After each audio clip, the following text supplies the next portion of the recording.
नमस्कार। आज पितृपक्ष में मैं समस्त भारतवासियों को बहुत बहुत बधाई देता हूँ। कल से नवरात्र शुरू होने वाला है और इस धरती में माँ का आगमन होगी।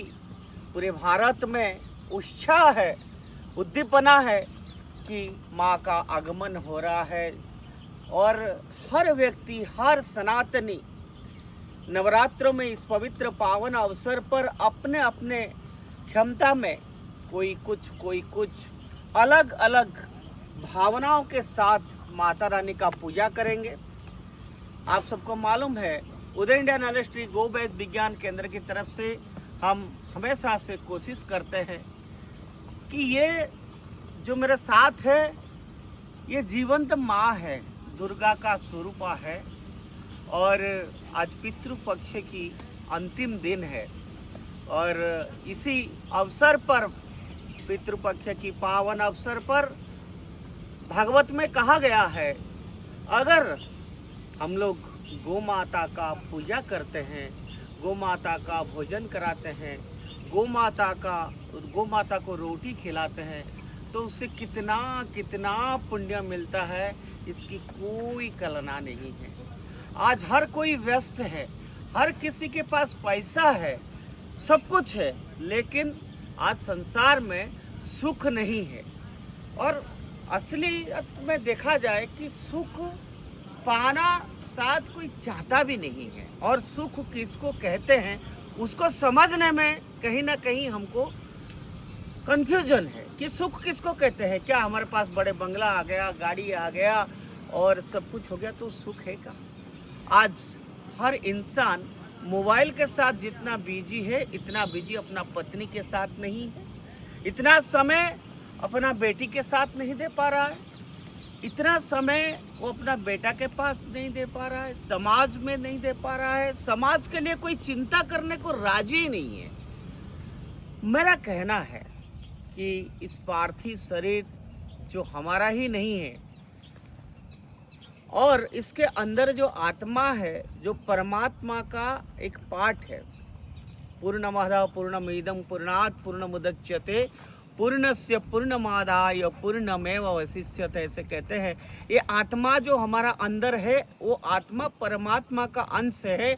आज इस शरीर में है, कल अपना कर्म के हिसाब से वो दूसरे शरीर में चला जाएगा। आत्मा को कोई फर्क नहीं पड़ता है।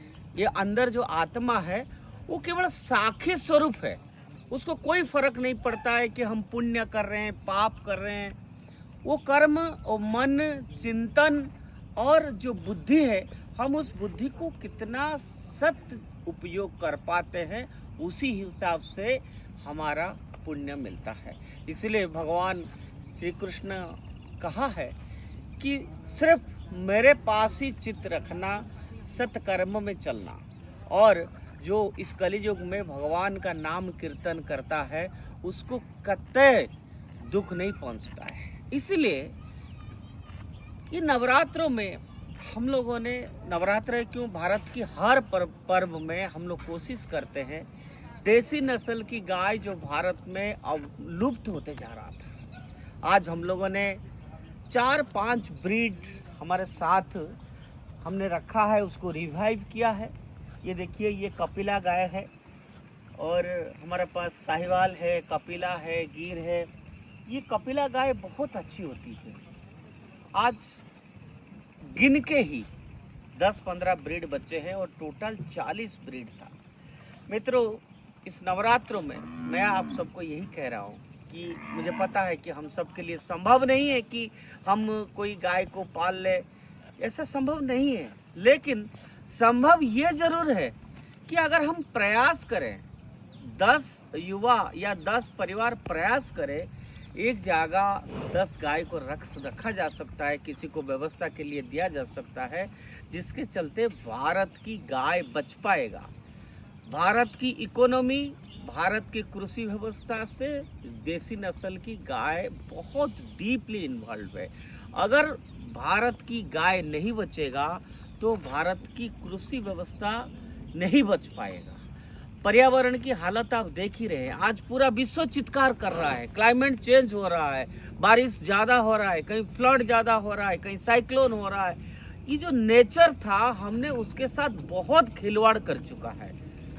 नेचर में हर तरह से चीज़ें हैं, हर प्राणी है, ट्रीज, श्रब्स, हर तरह से चीज़ें का अलग अलग ड्यूटी है। ऐसे ही पर्यावरण हो, कृषि हो, सॉइल हेल्थ हो, और खास करके ह्यूमन हेल्थ, प्योर दूध, प्योर घी, प्योर दूध मीन्स A2 दूध, घी, ये सब की कितना ज़रूरत है। आज हम मार्केट से पैकेट से खरीद के तो ले आते हैं, लेकिन वो प्योर दूध नहीं होता है, वो घी प्योर नहीं होता है। हम भगवान के पास दिया जलाते हैं, किस लिए जलाते हैं? वो घी अगर अच्छा नहीं होगा, प्योर नहीं होगा, तो कोई मतलब नहीं है इसका। आज हम ब्यूटी पार्लर में आजकल महिलाएं जाते हैं, 8,000, 10,000, 15,000, 50,000 खर्च करते हैं। जब कोई गाय का बात आता है तो 51 रुपये से शुरू होता है। गाय का खिलाने के बात होता है तो वो ढूंढते हैं कि कहाँ सूखा रोटी पड़ी है, सूखी रोटी, यही गाय को खिलाते हैं। या 100 रुपया दे देता है, ज़्यादा पैसा वाला है तो 1100 रुपया दे देता है। मित्रों, मैं सबसे रिक्वेस्ट कर रहा हूँ, आइए हमारा भावनाओं को बदलाएंगे, हम गौ माता के प्रति अपना विचार बदलाएंगे, क्योंकि गौ माता, देसी नस्ल की गौ माता जितना भारत में बढ़ेगा, सनातन इतना ही स्ट्रांग होगा। तो सनातन धर्म को अगर स्ट्रांग करना है, भारत को विश्वगुरु बनाना है, तो इंडियन ब्रीड काउज के बिना नहीं हो सकता है। आप देख सकते हैं मेरे साथ, मेरे पीछे कैसे, कितना अफेक्शनेट है। ये खड़ी है मेरे पास, इसका माँ हमारे साथ था, ये बच्चा मेरे साथ ही बड़ा हुआ है, इसको पता है मेरे बारे में। हम लोग आते हैं तो ये सोचता है कि हमारा परिवार का, ये हमारा कुटुंब है। जब मैं आता हूँ, मुझे मेरा कोई हाथ चाटता है, कोई सर पे रहता है। तो आप सबसे फिर से हाथ जोड़ के प्रार्थना है कि आइए हम सब फिर से वो गो संस्कृति को वापस लाए।